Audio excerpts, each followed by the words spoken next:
Culinary Institute. All right, and finally for you, Dar, before we head to some of the live action that we have going on, I know that it was started back in about 2012 or so. So I think it's probably because it's biannual. So it's a case of every 2 years you hold a competition. COVID kind of stopped things from happening. So I think it's probably about the fifth one or sorry, the sixth one. How have things gone for you guys over the years? Well, back in 2012, we actually started the SJPA. It was SJPP then. And as you can see, we move out into the Lloyd Erskine Sandy First Center. And we are at HK at Barbados. So great changes. We've held it with BMX here. So we've been able to evolve year after year. Our participation has moved from just World Skills Americas to we've participated in World Skills International as well. So we're growing, competitors are getting better, more people are learning about World Skills Barbados, so exciting times. Exciting times indeed, and certainly a lot to come, as Dario mentioned. Cooking is happening right now, an egg dish to be prepared within 3 hours. Let's go over there and see what's happening currently with that egg dish, guys.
See, this got HDMI.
I'm joined now by Tremaine Reese, a fantastic chef here in Barbados and also coach for a couple of the students currently on display here in the World Skills Barbados competition. But Tremaine, I want to take you back to last year because you in fact coached one of the winners, in fact, from last year as well. Just remind us of her name. Her name is Jessica Cummins. She was my student at that time, and she went on to represent Barbados, and she did pretty well at the international competition. Yeah, you mentioned the fact she went on to represent Barbados, and that was in the World Skills Americas or the World Skills International? World Skills International. Yeah, and what's involved when you go from here now at the World Skills Barbados and you head over now to the World Skills International? Well, here is just like a stepping stone, more so honing your skills and preparing for the world stage, more or less. So what she did here, after me, she then trained with Chef Edie, where he sharpened her to that level, and then she gave a good showcase of herself. Yeah, what is it like being a coach and having to, I guess, pass on your knowledge and your skills to these young ones? Well, it works for me because I've been teaching at the community college for about 6 years now. So it comes kind of natural where I just kind of bring out the best out of the students, let them express themselves in their own way, using their own creativity and relying on the basics more so. All right, now we had a chance to take in some of the live action there that's going on in terms of the cooking, but can you break down exactly, I guess, what the judges might be looking for and a bit more about the cooking competition? Okay, so they'll be looking for sanitation and safety. They'll be looking for your knife skills. They'll be looking for creativity, as I mentioned. Those are some of the things that they're more so looking for.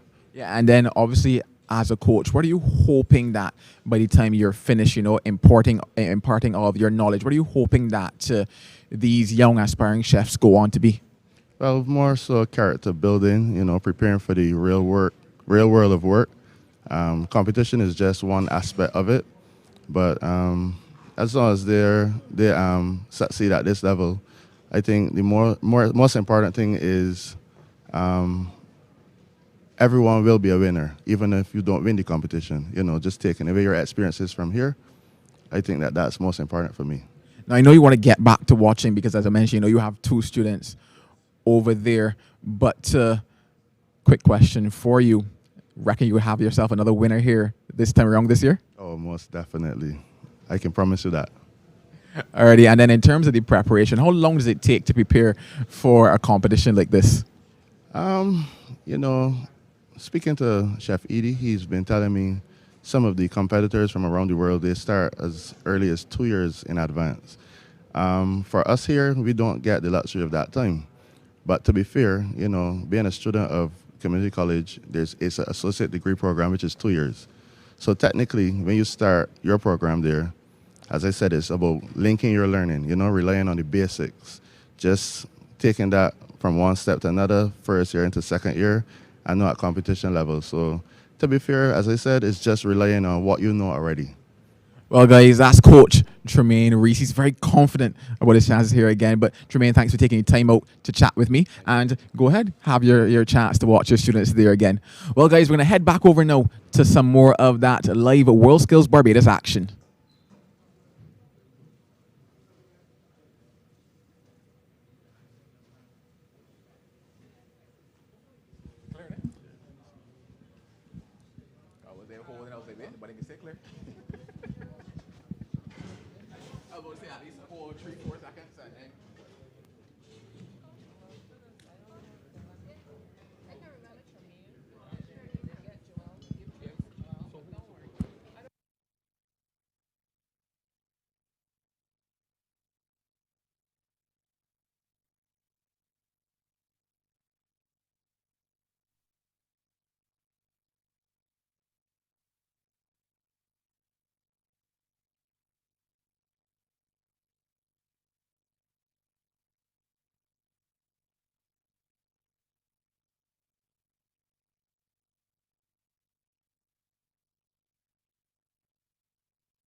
I'm now joined by Henderson Eastman, the Executive Director of the TVET Council. Henderson, how are you doing this morning? I'm doing fine. That's good to hear, of course, especially given the skills that we see on display here today. How do you feel about having the competition once again? Because I know that there was a bit of a pause because of COVID. We're back again with the action. How does it feel to have it again? It is good to have the competition again. I think we benefited from being a member of World Skills International, because then you develop your local chapter over the last 5-6 years. And what we're doing in these competitions, we benchmark in these competitions with the rest of the world. Look for the gaps. We can't expect as a small country with few resources to go and win just so. But we are benchmarking, and gradually we are bringing our people up to world skill standards. There's a world skill standard, and then they're the winners. Okay? So we are looking to bring our training up to world skill standards. We are behind. But over the years, we are starting to develop. We are developing it. We are also, the TVET Council is more in the innovative, creative mode. We started out as just a standard development agency. We have moved on and promoting TVET. We have moved on. We continue in that vein. We have moved on. We have developed curricula for standards. And right at this stage, alongside using World Skills is just one of our arms. We are going now into digitizing, because we learned that lesson from COVID. The training institutions were closed. So we are looking now to digitize curricula. And that idea comes because we have higher level standards that nobody is doing in Barbados. We are looking to implement by September cybersecurity level 3, because your level 3 person is a full professional. Most of our training on the island is still at level 2. You work with little supervision, but when you reach level 3, you are a professional and up.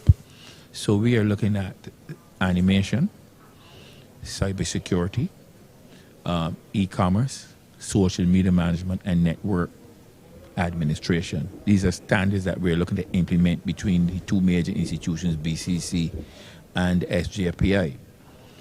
We are also looking in September. We have developed 2 degree programs, 2 4-year degree programs in game programming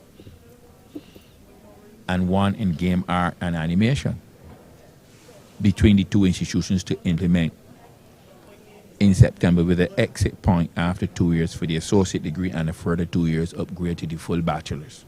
So that is where we are working now, because we are looking at things to boost foreign exchange. So the animation and the game programming, these are industries that students can work on.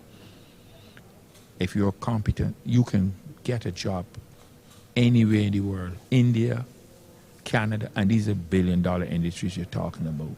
And the money can come down, and you don't have to leave Barbados. You can work from your computer. Now, in the near future, we are looking at manufacturing. We have a associate degree in manufacturing technology in the advanced stage, and we're going to finalize that. I'm sorry we couldn't get that implemented for September, but we worked on that in collaboration with the training institutions and the Barbados Manufacturers Association. But over the next 2 years, we're looking at things like product design and product development, so that our people now can get into manufacturing, making things. We want to diversify this economy. The sugar industry always was a seasonal industry. The tourism industry is still seasonal. As far as we are concerned, now this is the hard time coming. You know, the sugar industry got a hard time when they can't cut. The tourist industry got a hard time between April and November. You understand? So we have to diversify the economy, and this is what we're looking to do. Another we are looking at fashion design, right? But we have some challenges. There's going to be challenges in terms of equipment, and there are going to be challenges in terms of personnel to deliver. So when we digitize now, I may not have personnel on the island, but I can pay a fella in Canada to give me the curricula, digitize the curricula, and then you can put it online. And that person in Canada can become a facilitator. So we are interested in building the workforce. And we are doing it with the aim of boosting foreign exchange and diversifying the economy.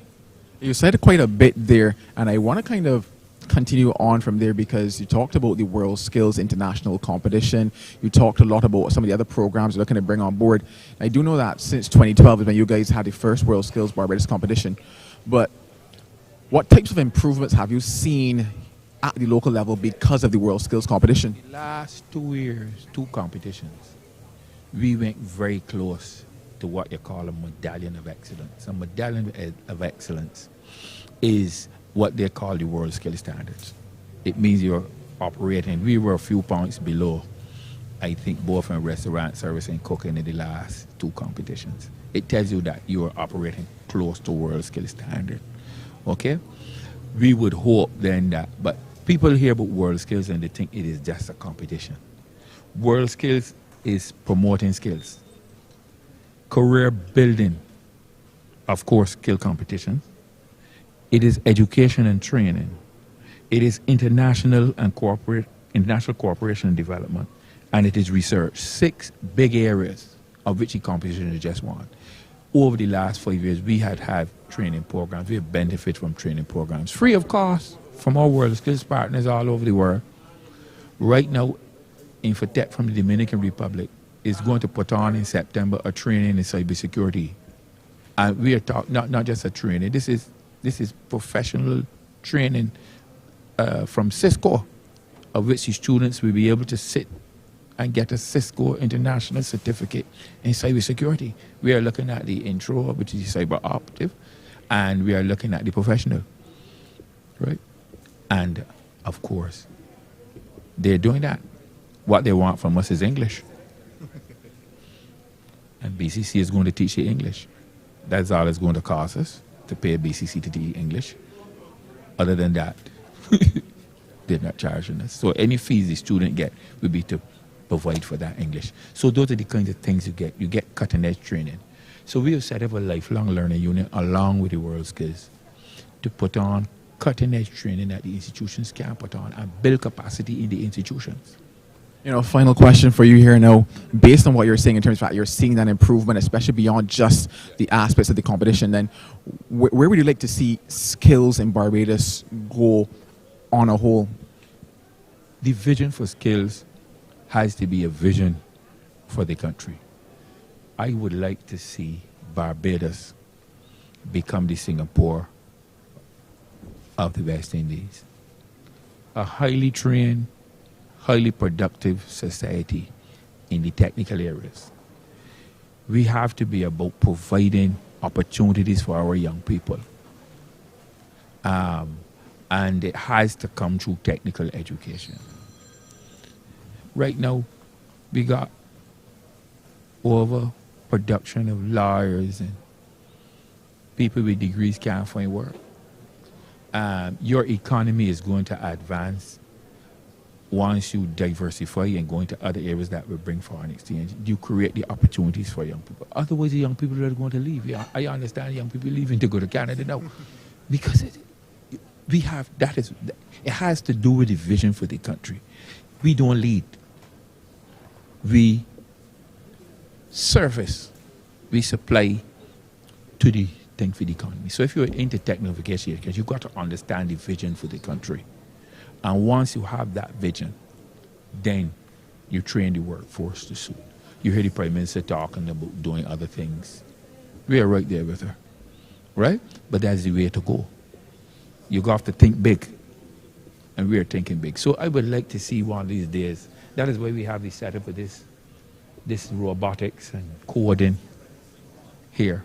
For when the young people from the schools come, they see that and they get interested in the virtual reality. We want to introduce new skills to the country, so that when the young people come and they see these new skills, they get interested.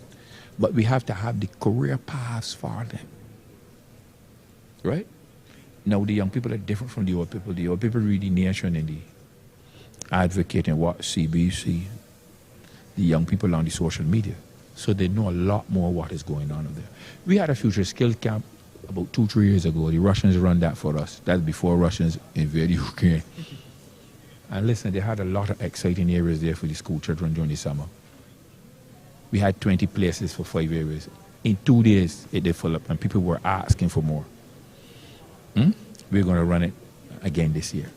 So that's the kind of things that the TVET Council is doing. Our role has changed over the years, and we are now facilitator and support for the training institutions and to promote the technical vocational education and training. So we would like to see Barbados being a highly productive, a highly technical trained society.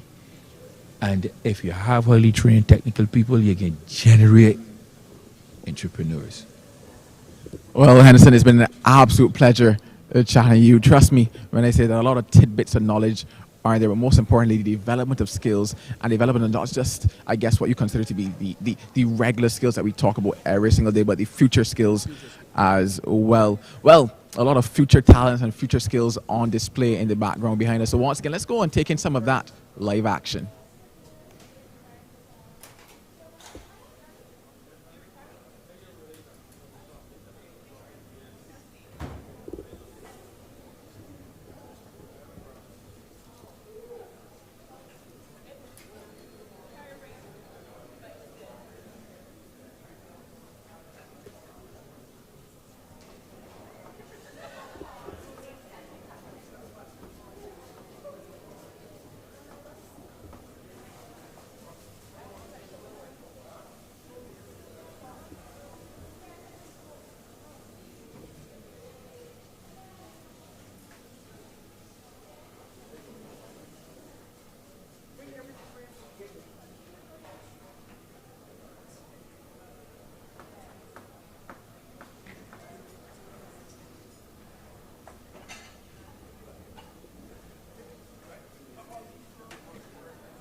World skills for young and proud visions. World skills, creativity and innovation. World skills, that shape our world-class workforce today. Be leaders in all we do. Building up our economy, Barbados we will improve. World skills, world skills, world skills, world skills, world skills, world skills, world skills, world skills, world skills.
Hello and welcome back, everyone.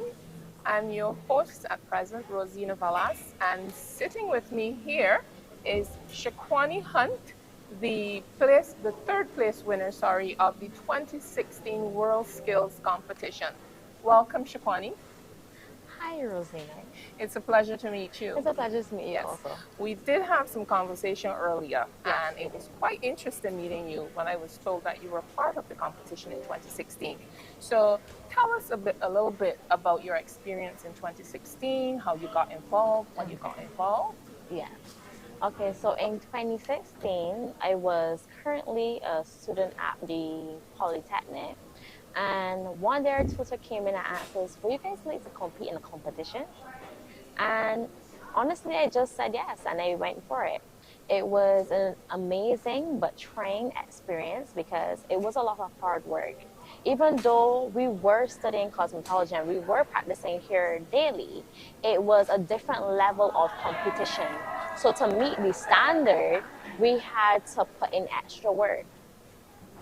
So based on your experience since 2016 to now, I'm sure you have come to other competitions. Yes, I have. What is the difference between then and now? Do you see a big difference? Do you see changes that need to be made with regards to the participants or the actual competition? Okay. Well, compared to when I competed in 2016, well, I had competed initially in BMX. So we had hundreds of people around us when we competed. Yeah. So instead of it being so quiet, it was very, very noisy. We had persons from the audience like chiming in, giving us direction that they taught me to help us. Okay. But it was added pressure. In this kind of setting is more quiet, a better environment for competitors. Yeah.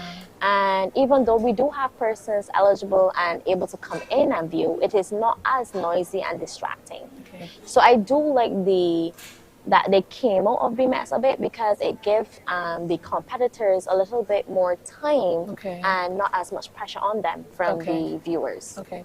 So after finishing your competition, placing third, where did you go after that? Because it's like what, 6 years since my then? gosh. Yeah. A while since Yeah, then. that's quite a while. So since then, I would have went on to do my internship, and I would have done my internship at Genetics Beauty Salon. Okay. I would have stayed there probably for about 6 weeks, and then after that, she took me on. She agreed with the skill that I had and the competency that I came in with. So I ended up working there for 2 years. Okay. Then I wanted to do more studying, so I went back to BCC and did an associate degree in visual arts. After that, I ended up opening my own salon. And then now I'm back at BCC again. I'm doing management, art and entertainment management. So it is not, so when I tell people, even though I started in cosmetology and I'm still in it, I never stopped studying and getting higher qualifications because it improves your competency. Correct. So it's been quite a positive whirlwind for you. Yes, it was. And as you said, it seems like you've come full circle. Yeah. So I know you're carrying another hat today, Yes, I am. besides being the winner that we're talking about. Tell us a bit more about that hat. Okay, so I am a member of the World Skills Barbados Champion Committee, and that committee consists of members who would have competed in past World Skills competitions. Some of those members would have played, some of those members would have helped with the actual, posting of the competition or being on an executive committee at that time. But it's basically filled with young persons who are interested in skill-based competency, and we want to help educate younger persons about the competition and how it was for our experience and how we will hope to help them in the future. So a very busy lady. Yes. So exactly what part are you playing today in today's competition? In today's competition, I'm wearing many hats because wherever I am needed, I will be there. Definitely, what we will be doing is educating persons about TVET and World Skills. We will be interacting with the competitors, with the persons here demonstrating their skills and showcasing basically what it was like for us, give direction if needed, and explain to them what processes we would have went through when we did it and how we got where we are today. Yeah. So we're sharing all the information that you've just given us, which is quite a bit, and I'm sure a lot of people are being in awe and saying, well, she has done it, I can do it too, or maybe I can do it. Because a lot of us, we let fear keep us from doing what we really want to do. Definitely. Because you seem to love what you're doing. I can see it on your face. Last but not least, what advice would you give to a younger person who's watching us now, and not even a younger person, but somebody much older? Because even at an older age, you can go back to school. What advice would you give that person? Okay, my advice would be to, when you think about the fear, just put it aside, because with any path that you take in life, there will be many different ways. Because just if you take me for example, yes, I started in cosmetology, but that's not where I ended. And you can always go and study further. So it doesn't, because you start here, that doesn't mean you have to end here. Well, thank you so much, Shanique. Shanique, I'm sorry. That's I have to okay. call your name correctly. That's But it's been a okay. pleasure meeting you, a pleasure speaking with you, and I do wish you all the best. Thank you very much. It was a pleasure to be here. Okay. And there we have it, coming from Loider Skin Sanifrin Center, the World Skills Championship 2023. I'm Rosina Valas, your host.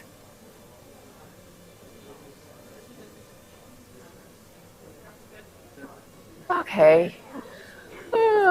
Thank you very much, You're Rosina. welcome. Thank you too. That was my first episode.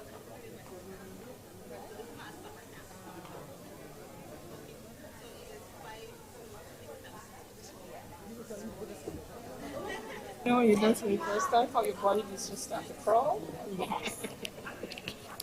I'm really thinking about that. No, but she was very fluent. Honestly, I thought she was. So you can do a few more? Sure. Butterfly.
The back of his shirt has on expert, and he's certainly one of the best in the business. Chef Peter Eady, a pleasure to be alongside of you today.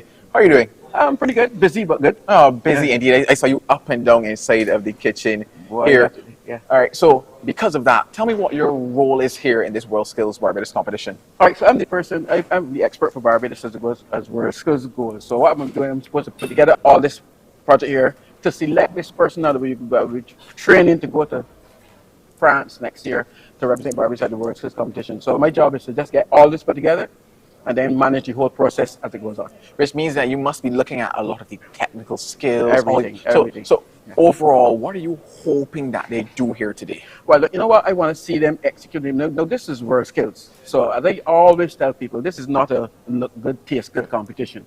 So you will come and you will find that the dish that looks the best or even taste the best might come last. Now you win. Because they said it's about the skills. It's about the skills and how you execute the skills. Yeah? How you execute the skills. And that's what we're looking for. How you keep the kitchen, if you keep it clean, if you use the right knife for the job, if you are, for instance, when you're using oil, the temperature is correct, the oven's temperature is correct, your cooking methods are good, your finished product matches what is the acceptable standard, that's kind of nice. So the how you get there, in this case, is even more important than getting there.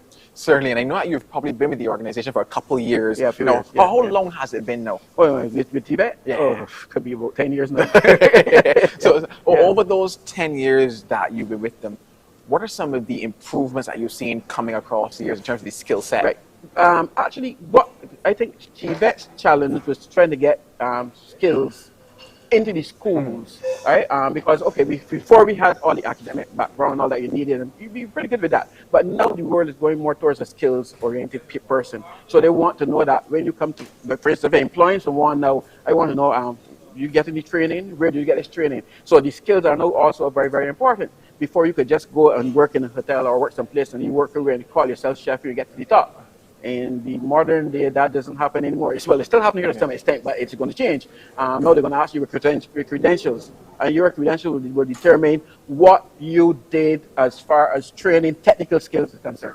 Yeah, and so that's what you guys doing out there about the technical skills, how you actually work in the kitchen, if you understand sanitation and safety, if you understand cross-contamination, all the things that make up that final dish now are more important than that actual final dish. Now I hear some sizzling going on. Correct.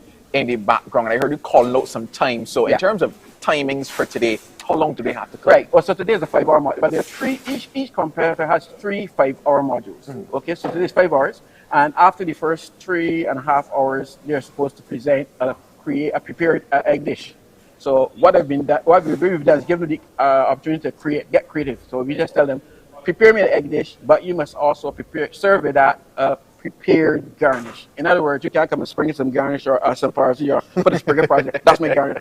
It must be a prepared garnish. You have to cook something, shape something, do something with it to serve with the egg dish. And the egg dish, of course, if you bring me a poached egg or a boiled egg, you'll get a poached or a boiled egg score, right? I expect you to get really creative with this egg, do something with it. So everything, all cracking it, beating it, mixing it with something, and shaping it, whatever you want to do with it. But it's supposed to be a creative egg dish with a prepared garnish. And that's after 2.5 hours. And after that, you continue doing your mise en place. Mise en place is your pre-preparation. What we did, we give them all, they ordered the stuff they wanted. We give them all of their material, C1, this is today's competition day 1. And they're responsible for that for the next few days. So if you look, you'll see like bins on each station. There are 2 bins. One is for cold storage, one is for ambient temperature storage, and they're supposed to store that. They're responsible for that for the remainder of the competition. So you have to organize and plan. So you see that it's more than just coming and cooking. There's a whole lot of planning and thinking and organizing that has to go in for a 3-day period. Yeah.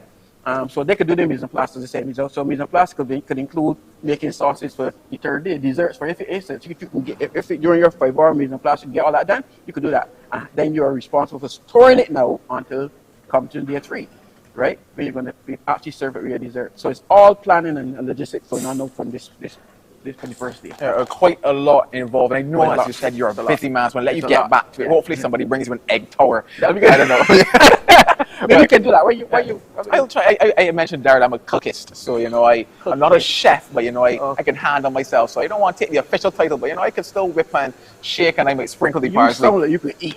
More so than cook. Peter, it's been an absolute pleasure talking to you. I know you want to get back to this, so guys, Thank you. we're going to take back in some of that World Skills Barbados action. Hey.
they were doing it for 1 o'clock, so those people have gone in. If you want, I can again appoint another person, you will have to go to that.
said, but I think I thought he said, well, we almost, you almost waiting.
Welcome back, viewers, to the World Skills 2023 competition at the Lloyd Erskine Sandiford Center. And of course, behind me, I'm sure you're seeing lots of activity, and it's the participants going through their modules for this morning.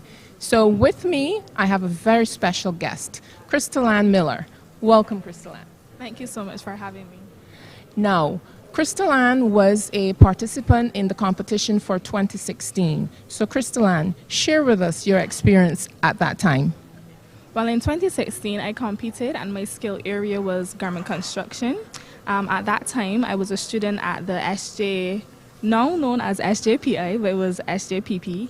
And you know, my instructor would have encouraged me to go ahead and try out World Skills Barbados. I will definitely say that I was nervous at first. There were the preliminaries, and then World Skills at that time was held during BMAX. It was a part of a component of BMAX. And you know, I did my modules and I happened to place second, and I'm very appreciative of that. I went to a lot of training sessions and workshops, and that really helped to boost my confidence as someone who has skills within this Caribbean and region, as well as it helped with my public speaking skills and just knowing how to communicate and network with others in my area. You mentioned garment construction. Can you give us a little bit more about what that really entails? No problem. Okay, so when I refer to garment construction, I'm talking about making clothes, I'm talking about sewing, I'm talking about altering, I'm talking about fashion design. At the time when I was studying at Polytechnic, the actual layout of the curriculum is not as advanced as Barbados Community College, but they taught us how to use our technical skills. So we learned how to use the sewing machine, how to thread the sewing machine. We had other additional courses like ethics and communication skills and social skills. So that was a little bit about the course at SJPI, and then just knowing that garment construction refers to making of garments. So if I wanted to have a garment done, I can come to you? Yes, ma'am, you can. So, of course, earlier we had with us Shaquani Hunt, who is one of your team members from the committee that you belong to. Can you give us a bit more detail into that committee? Tell us when you started, why you started, what's your vision, and basically what is your connection with the competition today? So many questions. Firstly, the World Skills Barbados Champions Committee was launched in 2022, just last year. I was given a phone call, and since that I was a previous member, they asked, how do you feel about, being nominated or applying to be a part of a voluntary, charity and so on. And I said, what, I don't mind giving back to my community because that was always where I felt loved most. And so I said I would apply and I will become a part of the Champions Committee. Leading up to the actual launch, we had a guest speaker from Canada who came in, Alex Musel, I think I'm pronouncing her last name correct. She was just a ray of sunshine and inspiration. The committee workshop was held for say about 5 days if I'm remembering correctly. And within that particular workshop, we did a lot of, group cohesion building, a lot of, giving each other affirmations that are positive, knowing that skill development needs to be seen and heard a little bit louder as it relates to our community and our region that we live in, and just knowing how to appreciate your skill for what you have. And so we launched it. The committee has a number of 8 persons who are in the committee. Each person shares roles. So there's a chairperson. His name is Danny Mears. We have the partnership. The partnership is Keandra Marshall. Along with her is Rakaya. And then myself, I am a part of the champions. I'm part of the competition. So I co-lead that with Shaquani. And then there is the actual social media of importance and so on, and that is done by Peebo and Christina. So there are 8 members. I think I missed out some of my members, I'm sorry in advance, but yes, and we built this committee that so persons in our age group, persons that are coming up can, feel at home when they're thinking about skills. I can remember growing up and a person saying, you stitch, that could be a job. They don't really appreciate the quality of having a skill. And as time progresses, we need to understand that skill development and appreciation of skill development is very crucial to our livelihood. Look at Corona. So many persons depended on their skills. You saw that persons went into making their own restaurants, cooking on the side, and that was very important. So that's what the World Skills Barbados Champions Committee is here to do. We are trying to educate, make young persons, their parents, we're trying to put it in schools, just make them knowledgeable of skill development and making sure that it's an option for everybody out there. So in one word, we will say then it's all about empowerment. Giving people the ability and the opportunities, because we have such a large world now. It's not as small as we thought that it was. So with all of that said now, you mentioned about your committee, the 8 persons. So if a viewer or myself wanted to be a part of your group, how would we do that? Is it possible? It is possible. So because I said it's a voluntary something, there's a website. You just type in World Skills Barbados Champions Committee. We are a branch or arm of the TVET Council. And from the time you go on this website, our information is placed there, and there's actually an application form that you can just click on and you'll be able to fill out and be part of our team. Thank you very much, Crystal. You are most welcome. Well, there you have it, viewers. A very enthusiastic young lady and a very, very powerful person, I would say. She knows what she wants. So thank you for being here with us, and continue watching the World Skills 2023 competition at the Lloyd Erskine Sandiford Center. I am your host, Rosina Valas.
Well, guys, that's a wrap on the morning session from here at the World Skills Competition Barbados 2023. Cooking is still going on, but we're going to take a little break and come back in the afternoon session with a bit more cooking, as well as the restaurant service bar module. We've learned a lot this morning, and we've seen a lot as well, and still so much more to come. So, a quick break, but be sure to join us this afternoon for more from the World Skills Barbados 2023. World skills for young and proud Bajans. World skills, creativity and innovation. World skills, let's shape a world-class workforce today.